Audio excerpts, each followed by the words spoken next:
आज की इस भाग-दौड़ भरी जिंदगी में हम अपनी सेहत का कम बल्कि सुविधाओं का ख्याल ज्यादा रखते हैं। यही वजह है कि आज के समय में हम तरह तरह की बीमारियों का शिकार होते जा रहे हैं। एक रिपोर्ट में इस बात का दावा किया गया है कि मानव शरीर में माइक्रोप्लास्टिक दिन ब दिन बढ़ती जा रही है। अगर इसे समय रहते नहीं रोका गया तो आने वाले समय में ये जानलेवा साबित हो।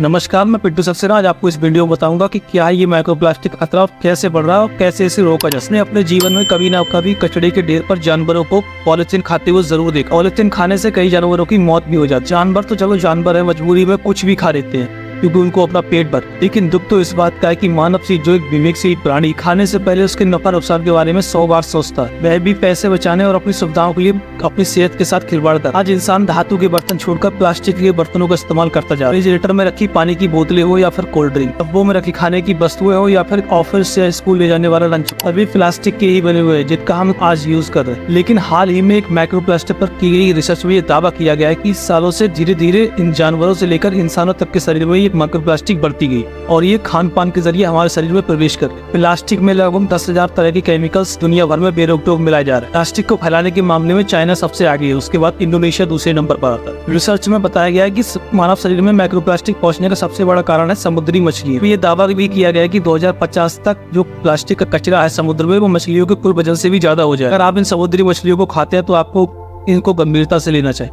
प्लास्टिक के छोटे छोटे टुकड़े जिनका साइज 5 mm से कम है उन्हें माइक्रोप्लास्टिक कहा जाता है। इसमें यह भी दावा किया गया कि 12 से लेकर 1 लाख तक कण रोजाना हमारे शरीर में पहुंच रही। एक साल में 11,845 से लेकर 1,93,200 माइक्रो प्लास्टिक कण हमारे शरीर में पहुंचते हैं। इसका वजन 7.7 ग्राम से लेकर 287 ग्राम तक होता है। बात आती है कि आखिर हमारे शरीर में पहुंचते कैसे। कई प्रोडक्ट तो ऐसे हैं जिनमें जानबूझकर माइक्रोप्लास्टिक मिलाया जाता है, जैसे चेहरे पर लगाए जाने वाले साबुन में माइक्रोवेव का मिलाया। कुछ चीजों में हम अनजाने में माइक्रोप्लास्टिक खा रहे हैं। प्लास्टिक की बोतलें, बैग, प्लास्टिक की पैकेजिंग मटेरियल्स समय के साथ टूटकर माइक्रोप्लास्टिक में बदल जाते हैं। इनके शरीर के भीतर पहुंचकर नुकसान पहुंचाना और आसान हो जाता है। माइक्रोप्लास्टिक के शरीर में पहुंचने से बीमारियों का खतरा इसलिए बढ़ रहा है क्योंकि ये कण हमारे खून में मिल जाते हैं और फिर हमारे बॉडी सिस्टम को बाधित करते हैं। हम सभी जानते हैं कि प्लास्टिक धरती पर सालों साल पड़ जाए फिर भी नष्ट नहीं होती है, यानी गलती नहीं।